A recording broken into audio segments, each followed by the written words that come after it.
Student learner YouTube চ্যানেলে তোমাদের সকলকে স্বাগত জানাই। আজ আমাদের আলোচ্য বিষয় ষষ্ঠ শ্রেণীর ইংরেজি বিষয়ের সেকেন্ড সামেটিভ এক্সাম অর্থাৎ দ্বিতীয় পর্যায়ক্রমিক মূল্যায়নের একটা উত্তর সহ নমুনা প্রশ্নপত্র নিয়ে।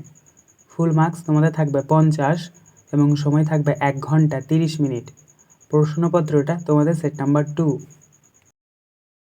Section A, reading comprehension seen 1. Read the passage carefully and answer the question that follow.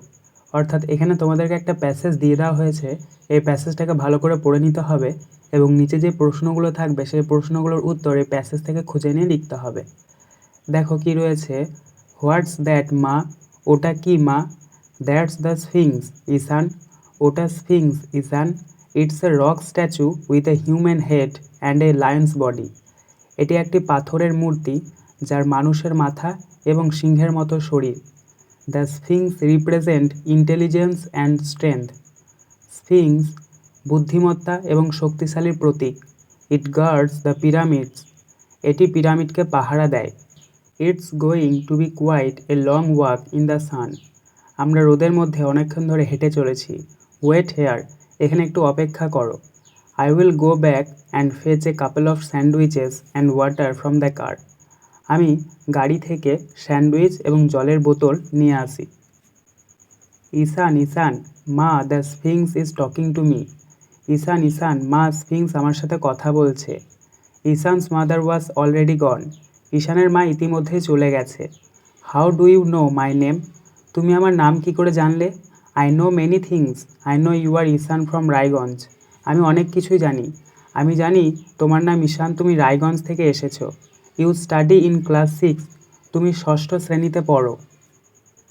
Do you want to know the history of this place, তুমি কি এই জায়গাটির ইতিহাস সম্পর্কে জানতে চাও?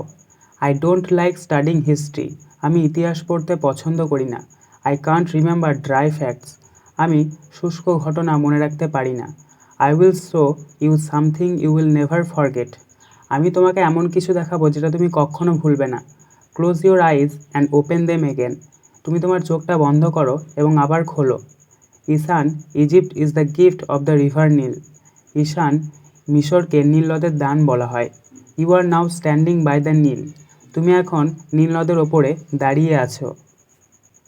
এ, complete the sentence with information from the text 1:5 = 5, অর্থাৎ text থেকে তোমাদেরকে শব্দ বেছে নিয়ে শূন্যস্থান পূরণ করতে হবে। 1. The sphinx is a rock statue dash, এখানে প্রথম শূন্যস্থানে বসবে with a human head and a Lions body, অর্থাৎ স্ফিংস হচ্ছে একটা পাথরের মূর্তি যার মানুষের মতো মাথা এবং সিংহের মতো শরীর। 2. দ্য স্ফিংস রিপ্রেজেন্ট ড্যাশ, এখানে দ্বিতীয় শূন্যস্থানে বসবে ইন্টেলিজেন্স অ্যান্ড স্ট্রেংথ, অর্থাৎ স্ফিংস বুদ্ধিমত্তা ও শক্তিশালীর প্রতীক। 3. The main function of the sphinx is dash, এখানে শূন্যস্থানে বসবে টু গার্ড দ্য পিরামিডস, অর্থাৎ স্ফিংস পিরামিডকে পাহারা দেয়। 4.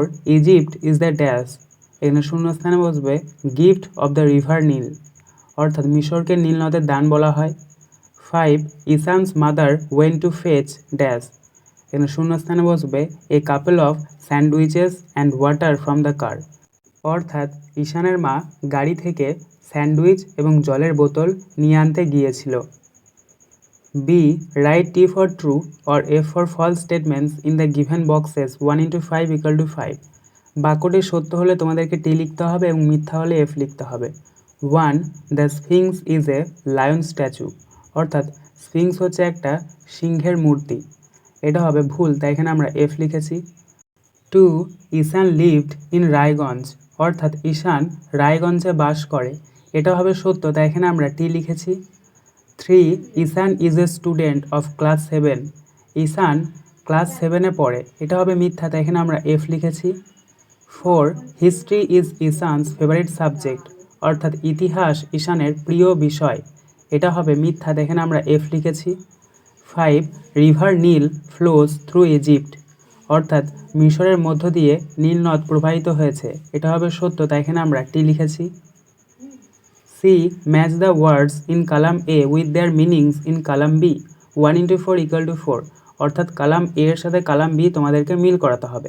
দেখো প্রথমে রয়েছে কালাম এর 1 রিপ্রেজেন্ট, এটা মিলবে কালাম্বিয়ের সিম্বলিজ এর সাথে। টু ফেচ, এটা মিলবে কালাম্বিয়ের টু গো অ্যান্ড গেট এর সাথে। থ্রি ইন্টেলিজেন্স, এটা মিলবে কালাম্বিয়ের মেন্টাল পাওয়ার এর সাথে। ফোর গিফট, এটা মিলবে কালাম্বিয়ের প্রেজেন্ট এর সাথে।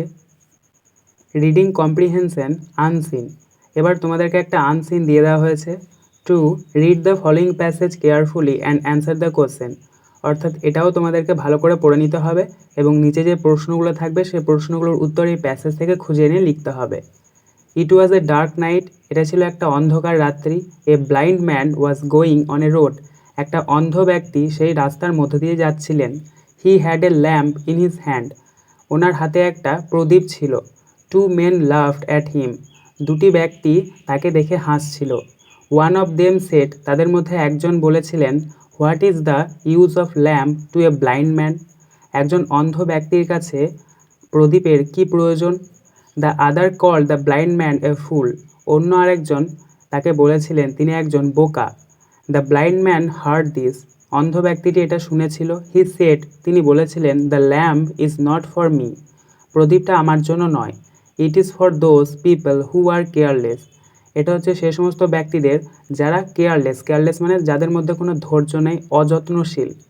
দে will not notice men in darkness, তারা অন্ধকারে মানুষদেরকে দেখতে পায় না।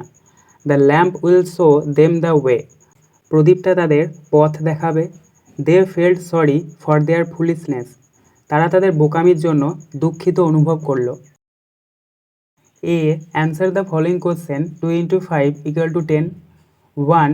When was the blind man going, অর্থাৎ কখন অন্ধ ব্যক্তিটি যাচ্ছিলেন। Answer the blind man was going in a dark night, অর্থাৎ অন্ধ ব্যক্তিটি অন্ধকার রাত্রে যাচ্ছিলেন। 2. Who laughed at the blind man, অর্থাৎ কারা অন্ধ ব্যক্তিটির ওপর হেসেছিল। Answer two men laughed at the blind man, অর্থাৎ দুজন ব্যক্তি অন্ধ ব্যক্তিটির ওপর হেসেছিল।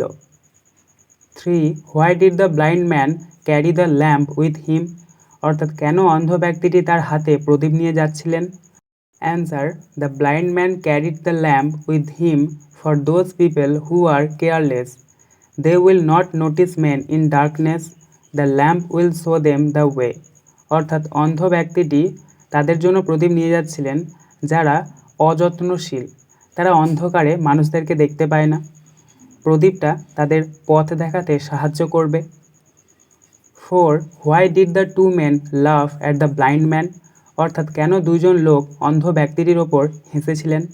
Answer the two men laughed at the blind man because he had a lamp in his hand, দুইজন লোক অন্ধ ব্যক্তিটির ওপর হেসেছিল কারণ অন্ধ ব্যক্তিটির হাতে একটা প্রদীপ দেখে।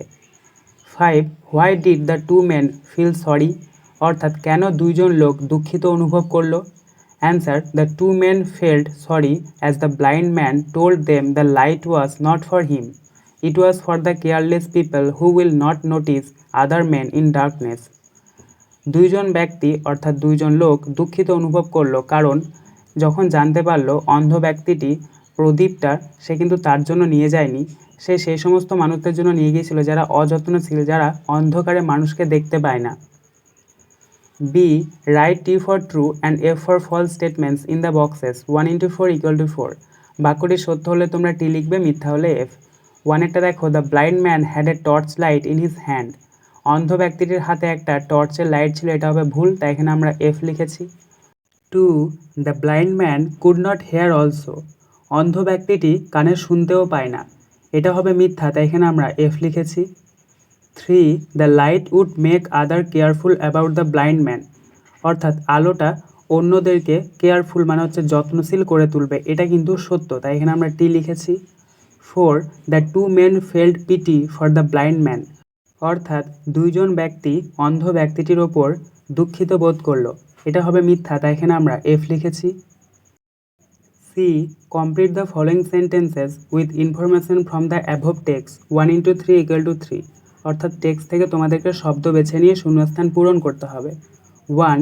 The blind man was going with dash, এখানে শূন্যস্থানে বসবে এ ল্যাম্প ইন হিজ হ্যান্ড, অর্থাৎ অন্ধ ব্যক্তিটি তার হাতে একটা প্রদীপ নিয়ে যাচ্ছিলেন। 2.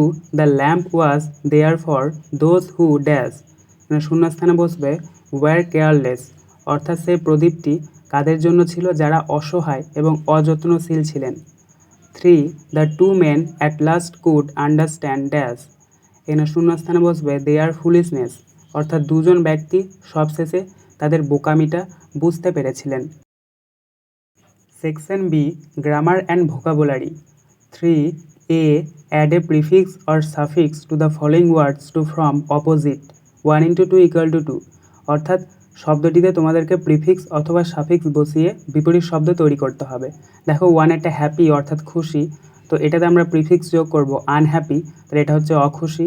2 এটা দেখো রেস্ট অর্থাৎ বিশ্রাম, এটাতে আমরা সাফিক্স যোগ করবো, তাহলে এটার উত্তর হচ্ছে রেস্টলেস অর্থাৎ বিশ্রামহীন। B. Rearrange the words to make meaningful sentence 1 into 2 equal to 2. অর্থাৎ এলোমেলো কতগুলো শব্দ দিয়ে দেওয়া হয়েছে, তোমাদেরকে সঠিকভাবে সাজিয়ে অর্থপূর্ণ বাক্য তৈরি করতে হবে। 1. East, the, in, rises, sun, the. এই শব্দগুলিকে যদি আমরা সঠিকভাবে সাজাই তাহলে পাবো the sun rises in the east, অর্থাৎ সূর্য পূর্ব দিকে ওঠে। 2. The has legs short pig. এই শব্দগুলিকে যদি আমরা সঠিকভাবে সাজাই তাহলে পাবো the pig has short legs, অর্থাৎ শূকরের আছে ছোট পা। C. Do as directed 1 into 5 equal to 5. 1. The little boy cannot climb the tall tree. Rewrite the following sentence putting apostrophe in proper place. Answer: the little boy can't climb the tall tree. অর্থাৎ এখানে can not থেকে Kant হয়েছে। 2. This is a nice pen. Is it dash your or yours? Fill in the blank choosing the correct word from the bracket. সঠিক উত্তর হবে yours, yours, তাই শূন্যস্থানে আমরা বসাবো yours, yours. 3. My father dash ব্র্যাকেটে read the newspaper yesterday in the afternoon. Fill in the blank with appropriate form of verb. তো এখানে তোমরা শূন্যস্থানে বসাবে was reading. 4. I eat dash egg every morning, but dash egg I took yesterday was not good. Fill in the blanks with suitable article. এখানে তোমরা প্রথম শূন্যস্থানে বসাবে an এবং দ্বিতীয় শূন্যস্থানে বসাবে th the.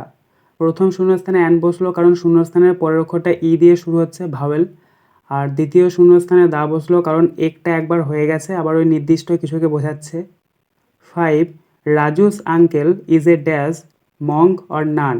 Fill in the blank by choosing the correct noun from the bracket. সঠিক উত্তর হবে মঙ্ক, তাই মঙ্কটা আমরা শূন্যস্থানে লিখব।